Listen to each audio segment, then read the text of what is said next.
For us to experience enlightenment, trek the road towards unity with God, which is the process of attaining enlightenment, to seek out and find peace and meaning in our lives, we have to have the courage to ritualistically, as I've come to understand, surrender the husky shell of our ego identity to the fire and the personal unconscious world itself. We have to show up to the crowd of intimidation, that which intimidates us, with ever-longing compassion from ourselves in relation to it, so that we can move forward on our path of self-actualization with God. It is the act of surrendering ourselves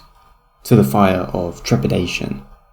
that brings us true satisfaction through accomplishment and self-awareness, because it gives us an authentic reflection of who we truly can become, what we are actually made of, and how we can overcome ourselves through growth to being more righteous people every single day on our journey towards God. So interestingly, it is Carl Jung that writes a shocking revelation to himself in relation to the symbolic meaning of Jesus Christ. His profound psychological understanding to the meaning of Christ, that Christ, quote, represents the suffering that the ego must endure at the expense of the unconscious on its way to individuation.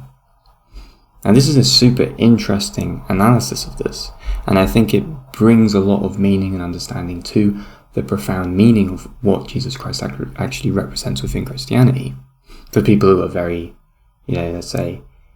pantheistic, atheistic even. Because it's fundamentally saying that we must allow our ego and persona of identity to be willingly crucified by our true and most highest self, to surrender ourselves so that we learn where that which makes us most human, which are the human virtues of humility and compassion, where that truly bleeds from within the core of our truest nature and essence.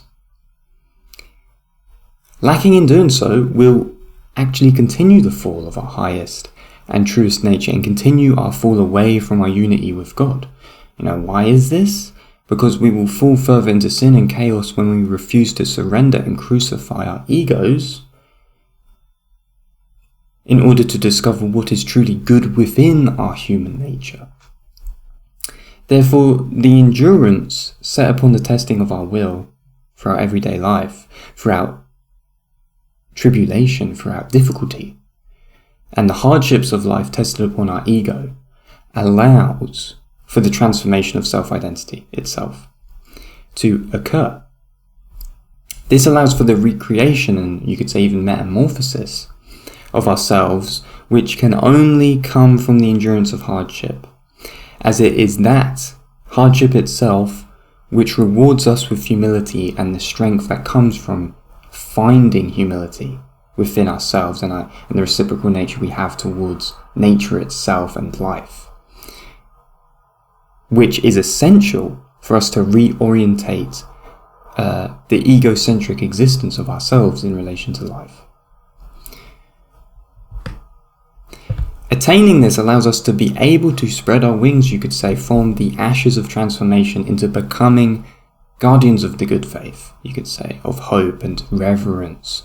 which through our experience with God can help guide and encourage future generations of children to come with good teachings that we can teach upon them, so that they can also be gifted with good role models that uphold righteousness and integrity. Only in doing this, I believe, can we truly develop ourselves with health, beyond the limits of the ego, and retune our mind and spirit into non-referential moral intuition, which society massively lacks on a massive level because we are so egocentric in our existence, and then we fall to the sins of the egocentric life.